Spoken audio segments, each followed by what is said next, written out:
नेर तालुक्यातील कोलुरा येथे जावयाची सासऱ्याने निर्गुण हत्या केल्याची एक धक्कादायक घटना समोर आलेली आहे.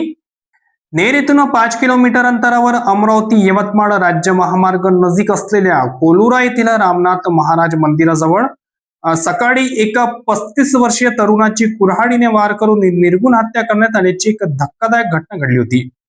शंकर मसाराव मस्के वय 35 वर्ष, राहणार कुंभारी, तालुका पुसद, हल्ली मुक्काम अशोकनगर, नेर असे मृत व्यक्तीचे नाव आहे. या प्रकरणी नेर पोलिसांनी अत्यंत वेगाने तपास चक्र फिरवत अवघ्या अर्ध्या तासात खुनाचा छडा लावला असून आरोपी सासऱ्याला अटक केली आहे. सकाळी 10 वाजताच्या सुमारास नेर पासून 5 किलोमीटर अंतरावर असलेल्या कोलुरा येथील दिलीप देशमुख यांच्या खुल्या जागेत एका व्यक्तीचा खून झाल्याची माहिती नेर पोलिसांना मिळाली. माहिती मिळताच पोलिसांनी तात्काळ घटनास्थळ गाठले. सुरुवातीला घटनास्थळी उपस्थित असलेल्या नागरिकांपैकी कोणीही या घटनेबाबत माहिती देण्यास तयार नव्हते. मात्र नेर पोलिसांनी आपले गुप्तहेर या सूत्राचा वापर करून अवघ्या अर्ध्या तासात या खुनाचा आरोपी शोधून काढला.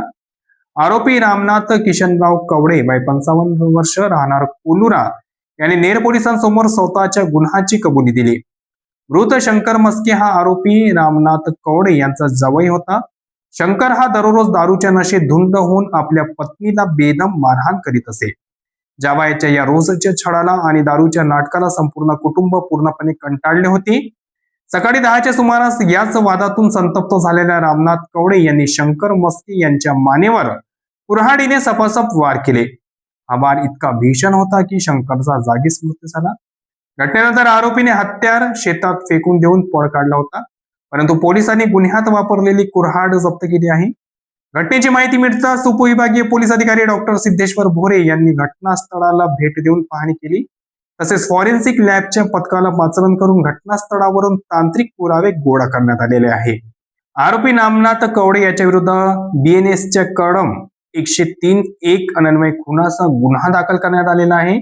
सदर कारवाई पोलीस निरीक्षक अनिल बहेराणी यांच्या मार्गदर्शनात पोलीस उपनिरीक्षक प्रकाश आडे, जमादार राहुल काटकर, नितेश राठोड आणि यादवराव जाधव यांनी यशस्वीपणे पार पाडली.